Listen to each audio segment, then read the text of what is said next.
proud wife and life partner, Dr. Jaime Gonzalez, for 18 years. Her passion is to travel and immerse in different cultures, empower the youth, women, and contribute back to her communities, Sarah included. So please give her a warm welcome, Dr. Wall.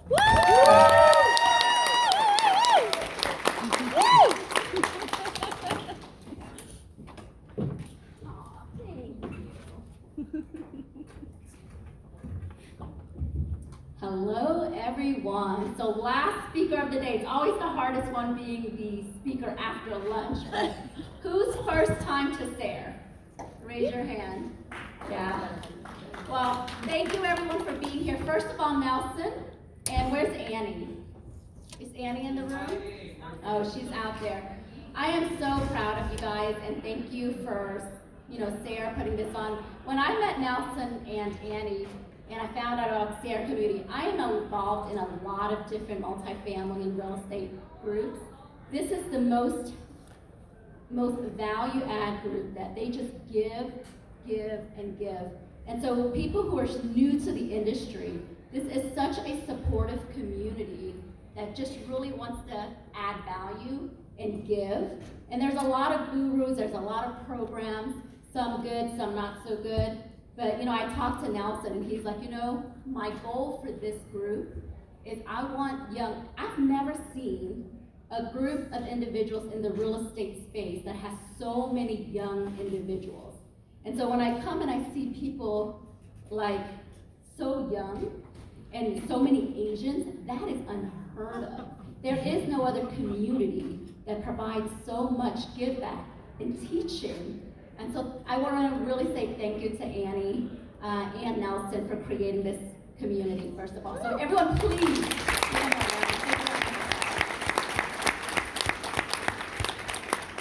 But thanks for that introduction. My goal of my talk today, he mentioned we're eye doctors by trade.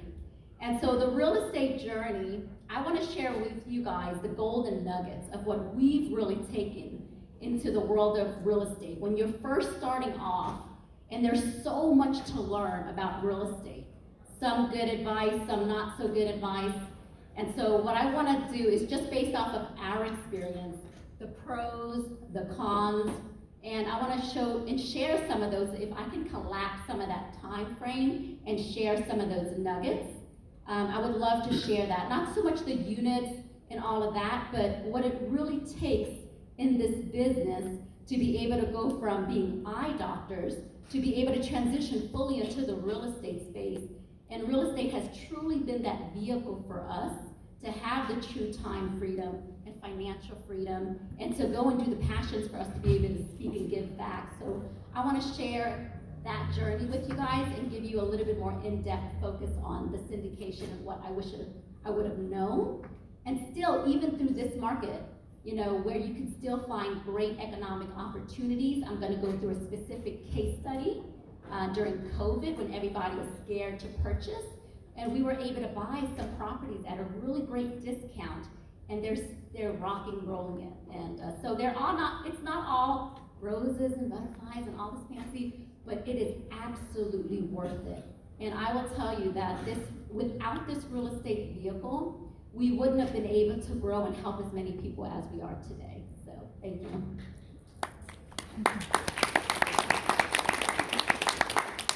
So just a little bit about BLACKSTEEL Investment Group, like Nelson mentioned.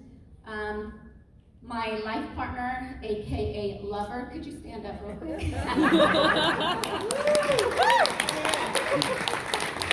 So I met this fellow 18 years ago. He was my lab partner. Doing eye injections on each other, optometry school, so love his first eye injection. All right, Maria, are you in the room, Maria? Maria's in the back, she's our Executive Director of Investor Relations. If you guys have stopped by the booth, it's been an absolute blessing to have her as part of our team. Thank you so much, Maria.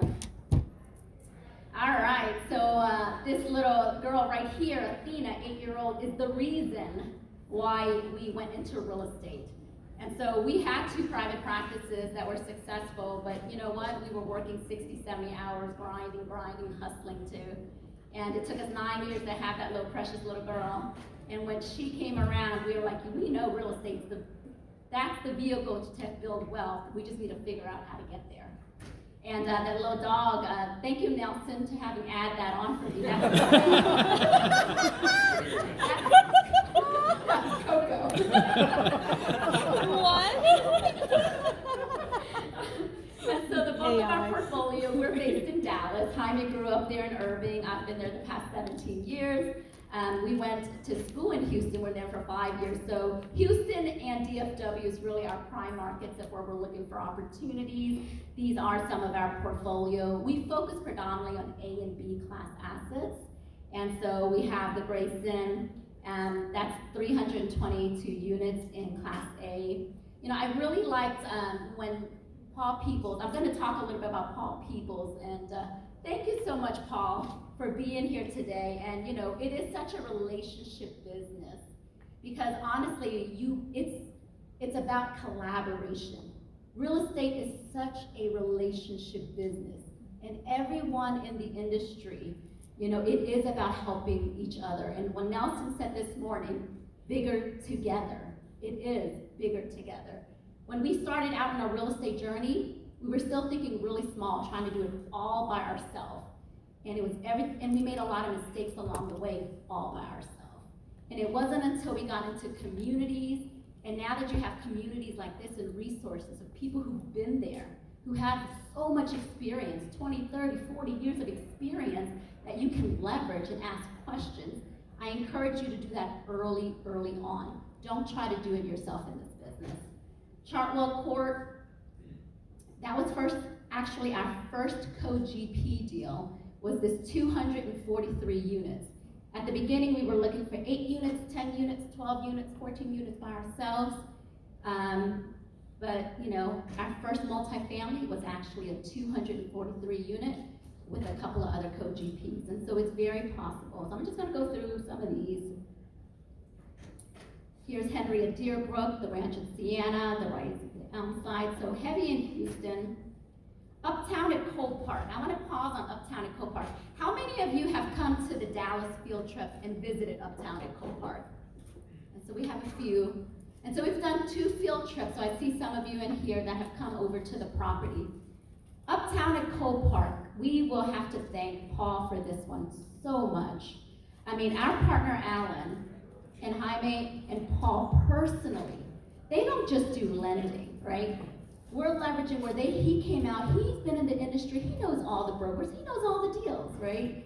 And so when you have someone of Paul's caliber go and walk and tour the property with you, right? We got to best and final. We were the underdogs really going in. The other 2 buyers, the seller had transacted with, and the broker really knew who they were more so than our group. But having Paul be on that final call, you know, best and final, having that interview with the seller, and having Paul be on that call with us, we were awarded that deal. And so it makes a huge difference to have relationships.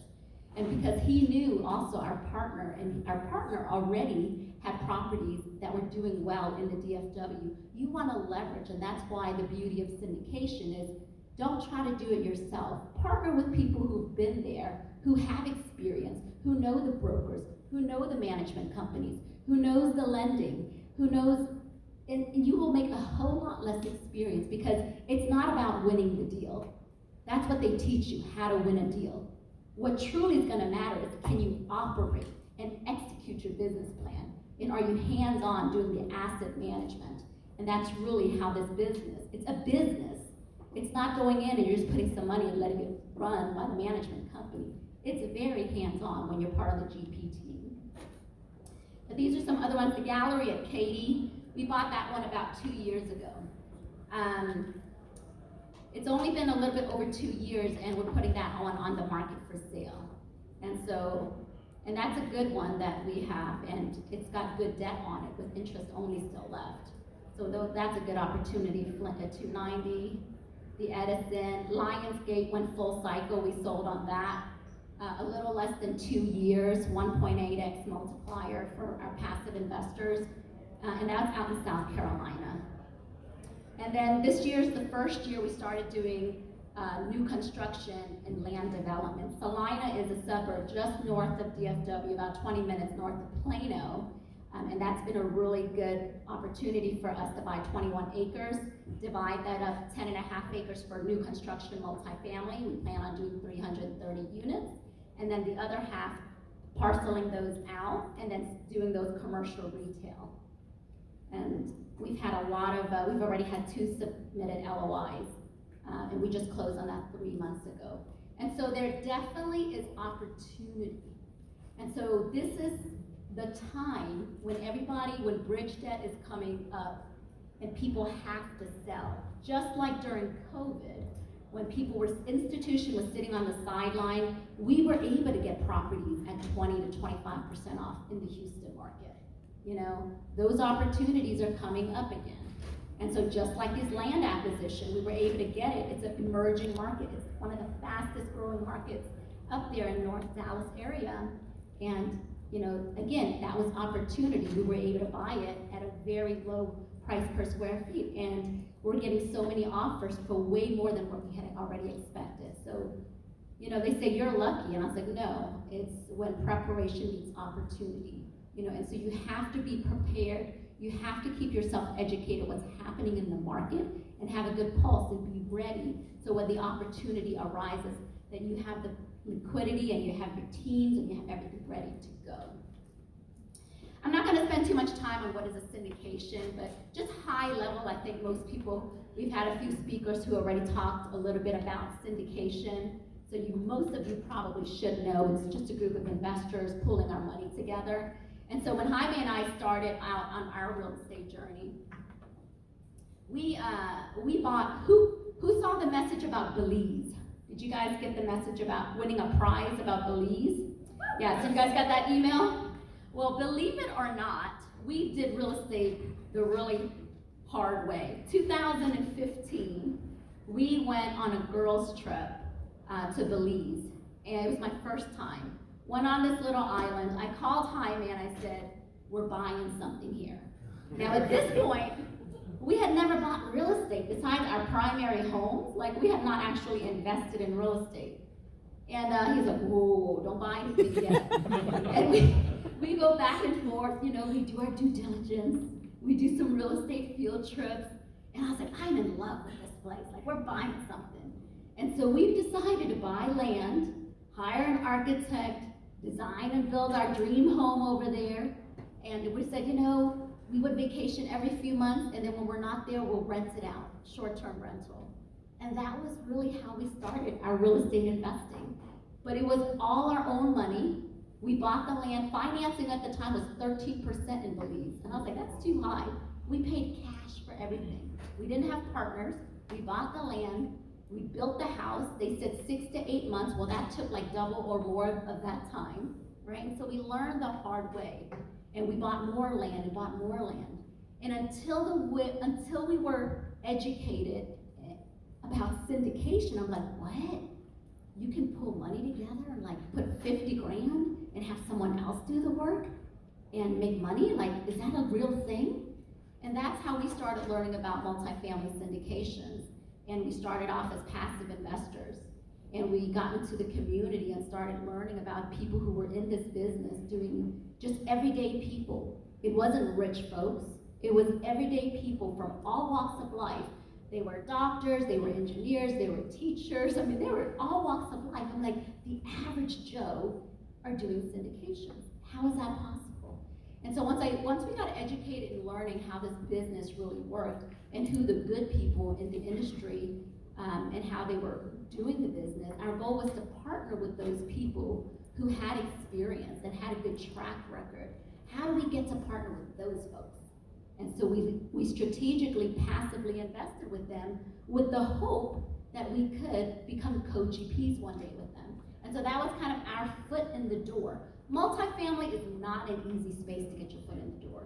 It doesn't matter if you have money, you know, it's much more stringent on the lending aspect, but if you don't have the multifamily resume, you can't just come in and expect to win a deal. And especially by the time when we were buying, you'd have 20 to 20-something groups trying to compete for one deal. And if the broker doesn't know who you are, and guess who decides who's gonna win the deal? The broker. And so you best know that it's a very much relationship business. And when we started multifamily, kind of switching over to Code GP, we tried to do it ourselves. We underwrite toward, submitted LOIs, lost, submitted LOIs, lost, submitted LOIs, lost. And that was a 2-year process. It was a 2-year process of trying to get our first deal, you know, and then we finally partnered with someone, and it worked out, you know, and leveraged their experience and learned the ropes. But, you know, when you think about, you think it's easy, we could have given up. I mean, I think I cried a few times, you know. I think I felt really defeated. I'm like, oh my God, we hired all these doctors for our practice so we could do this real estate full time, and like, it's not going like I thought it would go, you know. And so, but is it worth it? Absolutely, absolutely. And so, you know, don't get discouraged when you're starting off in the real estate journey. And, you know, I'm a high achiever. It's like you're used to getting a certain level of result and return within a certain time frame. And if you're just like, man, I'm not getting it, I'm not winning the deal, I'm not getting this and that, what am I doing wrong? And that's why the proximity of being in a community and getting those, you just need a little edge. What is your edge? And so I encourage you to surround yourself and make impactful, meaningful relationships, because those relationships will open doors for you. And that's how this industry works. And once you get your foot in the door and you can prove the ability of what you're able to do, and you have to be able to add value, and you have to have a skill set. And you will learn what you like and what you're good at and what you don't like as you get into the industry. Because when you start off, you're like, well, I don't really know what I'm actually good at, right? And so once you start underwriting, once you start getting into networking events, once you do investor relations and talk to people, you'll find what you're actually good at and what you enjoy. And the key to partnerships is do what you're really good at and enjoy, and partner with someone who has the skill sets that are complementary that you're not so good at. And then have a cohesive team to execute the plan. That's what multifamily syndication is really about. Single family homes, you know, it's evaluated really differently.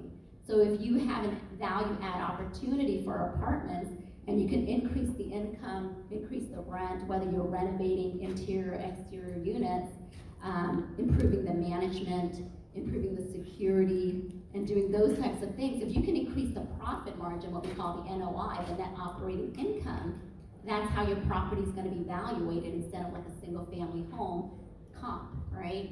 And so you have a lot more variation where you can do forced appreciation, and the debt structure and the terms that you can get on these large multifamily are going to be more favorable. So you can see some of the upsides and downsides of multifamily. You can see the cash flow, appreciation, tax advantage, scalability, and leveraging an experienced team. So whether you're a passive or an active, you know, a passive investor, it is passive, but you do need to be educated. You do need to know what kind of questions can I ask or should I ask? What do I, like, what is aggressive versus what is conservative, right? What are the assumptions that the team is making? What is the debt structure? And so you want to at least have a high level of understanding of what you're investing in. The downside of those syndications is your money is not liquid until the exit. Until the property is sold or refinanced or whatnot, your money is tied into the project. And as a passive, like Paul said, you are a passenger, you are not the captain. And so the sponsorship team is the captain who is going to be flying that airplane and has control. But you know, some people like that. You know, a lot of our investors, they're doctors or they're busy professionals. And they're like, well, I don't want to go to the networking conferences. I do not want to invest in any mentorship programs. I do not want to go out and do the work and look for deals. I don't want a second job. I just want you to work and help me multiply the money. And so it depends on which hat you want to wear, and we do both. You know, we are active co-general partners, but we still passively invest in other markets that we're not in with teams that we trust. And so we're still very well diverse. in different things, but that's really pros and cons of the syndication. You don't have to do it all alone. Mitigating risk. I mean, that's one of the biggest things I think right now as far as, you know, opportunities in any market. You have to mitigate the risk. You know, everyone knows about, well, most people who are in the multifamily syndication space knows about the foreclosure with Appleway and Jay and all that. And it's like, well, how do you mitigate the risk and what really went wrong? And Paul Peoples shed some light on that. But stress testing for economic situations, not over leveraging the debt, a strong team with integrity. You know, when you have multiple partners, especially on large deals, when you look at huge portfolios and there's only one general partner, there's no checks and balances. What happens if something happens to that one general partner? How can one person who's not even local boots on the ground managing it, how is that gonna work, right? And so it's super important when you have co-GPs, you can check and balance on each other. You can have other resources to help if something shall go wrong, right? Instead of just one person trying to do all the work with their own capital. At least worst case scenario, when you have multiple partners, you can have resources, more, you know, what did you say, Nelson? Together is better, or more brains is better than one, or something like that, right? It is, you can share resources and knowledge and kind of help during times like this when we're like, okay, we need help with this, we need help with that. Then each person from the team can kind of help with troubleshooting some of that. I can't stress property management enough and making sure that you do have a good interview and understand how the management team, have they managed an asset similar to the one you're purchasing? Are they well known in the market that you're purchasing? Because if you have a management team, and especially the on-site leasing, that is really doing a poor job, even if it's a good location, even if you're a great team, the management team does the day-to-day operations. They're the on-site team contacting the residents. And so it's really important to screen, number one, a good management team, talk to other operators in the area, what their experience with the management team has been like, and then interview a couple of other ones and kind of see, give them some scenarios. What would you do X, Y, and Z? How do they market the property? How do they deal with delinquency? And what are their processes? What does that look like? How do they like if the owner is looking through the financials, which you should as an asset manager, have someone on the team who's going to deep dive and overlook the management company. Because if you are not a hands-on asset manager overlooking the management company, good luck. Especially during these markets where expenses are going up, you need to run a tight ship, okay? And you need an experienced team to be able to do that. I won't go too much in depth because we won't have enough time to really deep dive. I'll share these slides with you at the end if you'd like, and you can look at some of the numbers and deep dive a little bit more if you'd like, and I'll give you a number to text to. But I'll share all of these with you later. But this one is an example of during COVID and kind of how we underwrote this one. 243 units. It was a 1995 build.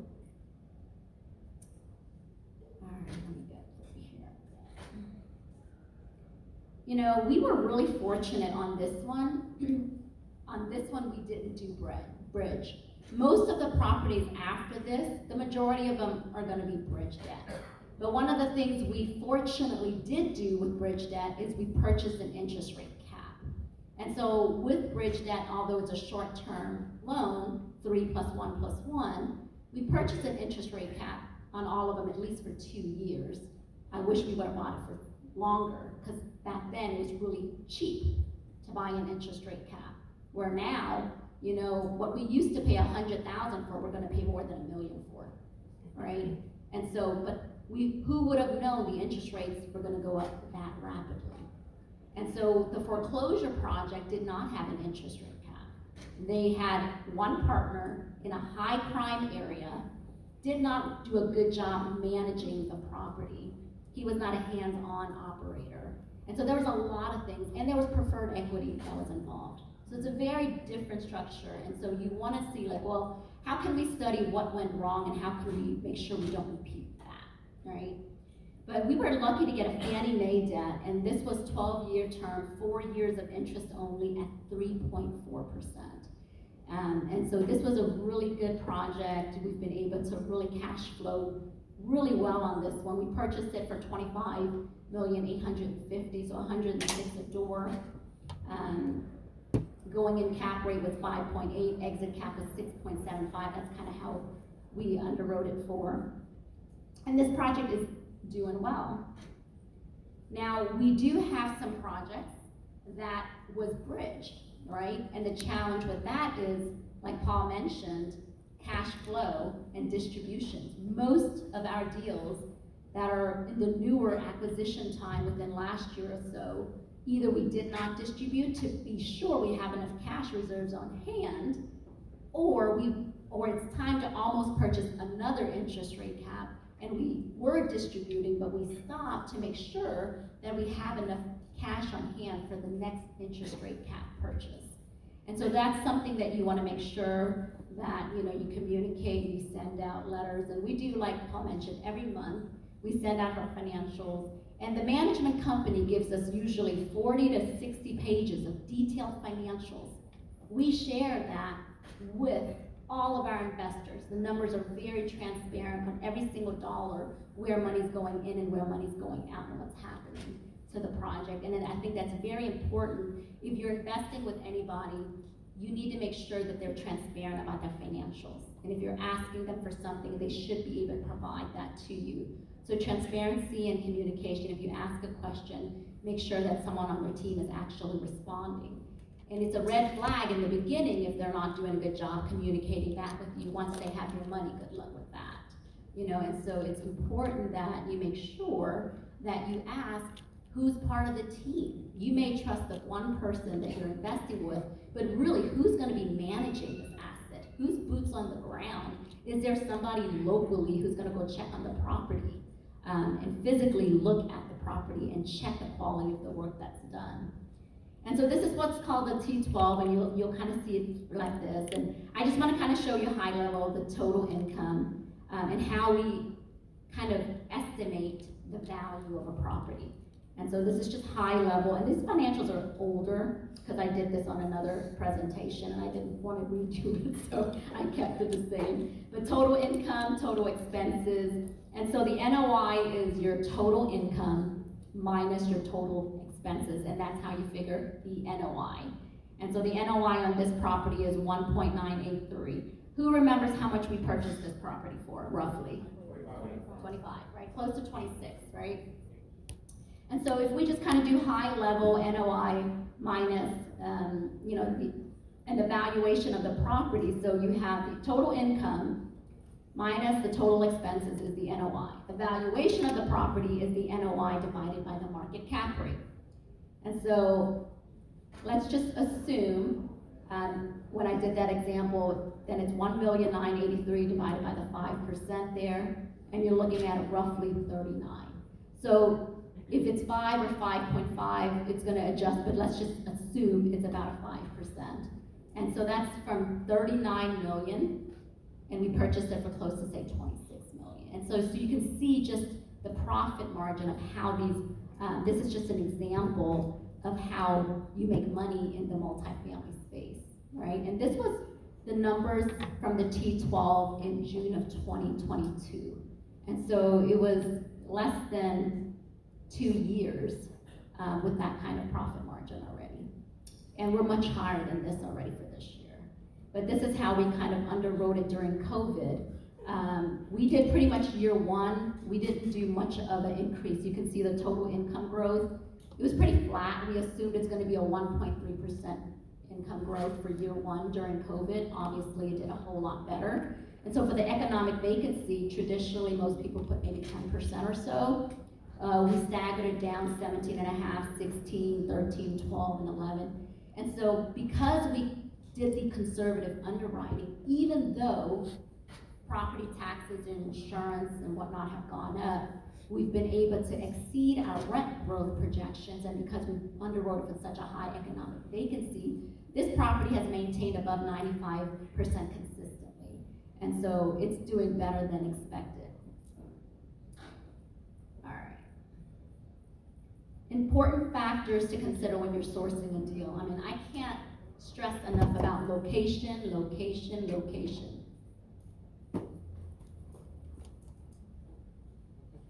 So population growth, job growth, employment diversity, school ratings, median household income. You know, who said I don't invest in the hood? I think you said Michael Becker. Yeah, we do. Nice prime markets, right? Market of path progression. We do light value add. We don't usually like to do heavy value add. And that's why we kind of stay in the AB, and crime rate for us is big. If I don't feel comfortable going to visit our own property, that's a problem. We've been to some crazy ones where we've heard shooting, we've had cops show up, we've had drugs found everywhere in the apartment. Like we've seen some crazy stuff, and I'm like, yeah, we're not doing those. I don't care what the profit margin is, I'm not doing those. Asset management, you know, I think it's super important because a lot of what's taught out there is like, well, how do you underwrite a deal? How do you win a deal? And then it's like all nice and dandy, and then you get excited and you win a deal, and then you're like, well, then what, right? And so I think operations, most important, not just winning the deal, but most important, how are you gonna execute and how do you operate this deal? And so having the weekly calls with the property management team, whether you do it, whether there's a few people on your team doing the management calls, but always have, like, everyone needs to understand what the roles and expectations are, especially when you're doing code GP and you have other partners.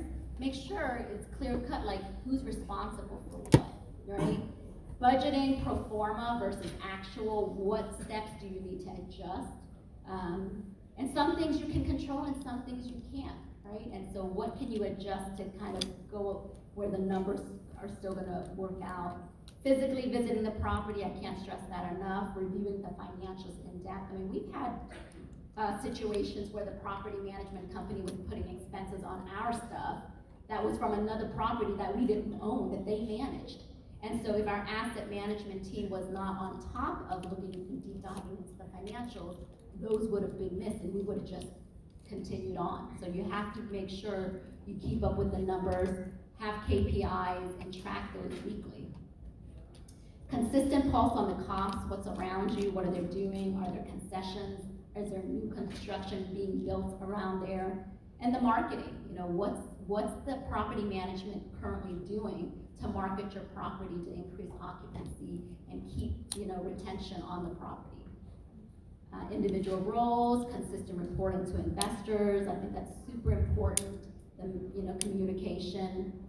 The construction team, I think it's definitely good, especially when times where people were having problems sourcing things.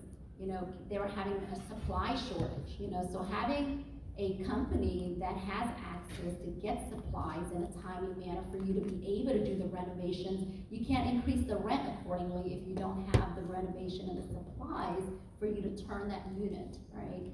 And so you want to have teams and that you've worked with, or at least talk to someone who's reputable construction company, and adjusting the CapEx. You know, we've got a deal that we budgeted $2 million for, but we were able to hit the rents and we're able to do all the turned units that we wanted to do, and we're going to save about $900,000 on that property because we don't have to use all the CapEx budget in order to hit that projected rent. We're exceeding the rent, and so if you don't have to spend all your CapEx, then we want to at least have that extra cash reserve, especially during this time. We want to be able to do that, right? Because right now that's the key, is the cash reserve on hand. Bridge loans has been a challenge. We're not going to sugarcoat that bridge loans has been an impact on multifamily, especially some of the newer properties we've had, where some of them we can't cash flow. It's even the ones that are cash flowing, most of them cash flow. It's just we don't want to distribute and be short on having cash on hand. And so I think the goal is to make sure that we protect the asset, right? But in hindsight, like what do I wish we would have done? I wish we would have bought for a longer time. You know, I think 90% of everything had to be bridged back then, so it wasn't like we had a whole lot of options with Fannie and Freddie to get those deals. But they're still great assets, you know, so we still believe in that. It's just we gotta run tight operations at this time. Red flags to consider: over leveraging debt, no interest rate caps, no local boots on the ground, high crime neighborhoods, only one general partner doing everything, buying, you know, properties quickly, large assets with minimal real estate background, right? Aggressive underwriting model. You know, you look at the rent growth projections, expense increase, if there's not enough cash reserve, lack of stress testing models. This is a big one, you know, for us too, whoever we plan on co-GPing with. GP teams not putting enough skin in the game, putting their own money. Like, why would investors trust to put money in a deal if you don't have enough skin in the game? And so I think it's important that all co-GPs have skin in the game, because especially if you're gonna, you know, if you're gonna use an acquisition fee or whatnot, and you're gonna get money on the front end, you best make sure you have enough money in that deal. And, you know, so one of the big things for us is if our GP team, you know, we wanna make sure we have good skin in the game, but secondly, you know, if we can't distribute cash to our investors, then we're not gonna get paid either, you know? And so we're gonna weigh it out, and if we have to wait until times get better, until we have an opportunity to sell, the LPs don't get paid and get cash distributions during that time, neither do the GP team, okay? And so I think that's important to understand, to, like, you know, wanna make sure it's a win-win for everybody and that it's fair.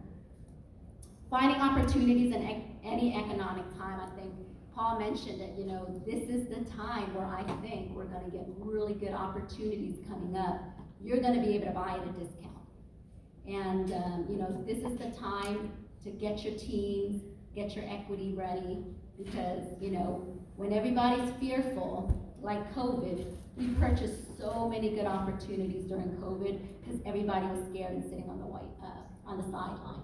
We know those opportunities are coming up. We've not done any multifamily for this year. It hasn't just fit our buckets. We stick to our criteria. We're even more stringent during markets like this.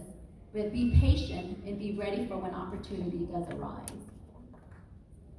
So, you know, we do have a booth, and, you know, we have a prize that I want to make sure that everybody, I want you to text the word passive to 26786, because we have a Belize home, and flight's not included, but it's a really nice Airbnb, and it's 2-bedroom downstairs, 2 bedrooms upstairs, that you're going to, you know, have your family, and our management team will take good care of you. But I'm going to end with one quote today, and I really thank you guys for staying this whole time. I'm so happy that everyone came in. But when life throws rocks at you, don't build walls around yourself. Instead, use them as a stepping stone to transform yourself into a better you. And what I really want to say is, real estate, it's not about the things you accumulate. It's not about the units. It's not about the money that you're gonna get. It's what real estate allows you to do. It allows you to have those life experiences. That money, real estate is a vehicle to be able to have the time, to be able to do the things, to help with your family, to help with other things in the community, to have more free time to focus on self-development, to work on your health, to have quality time with your family, and create the life that you truly want to live. And, you know, when Les Brown said this, it really resonated with me. He goes, live your life how you want to leave your life. And so I really encourage you to really play full out and leverage this community to be able to collaborate and make a bigger positive impact. Thank you so much.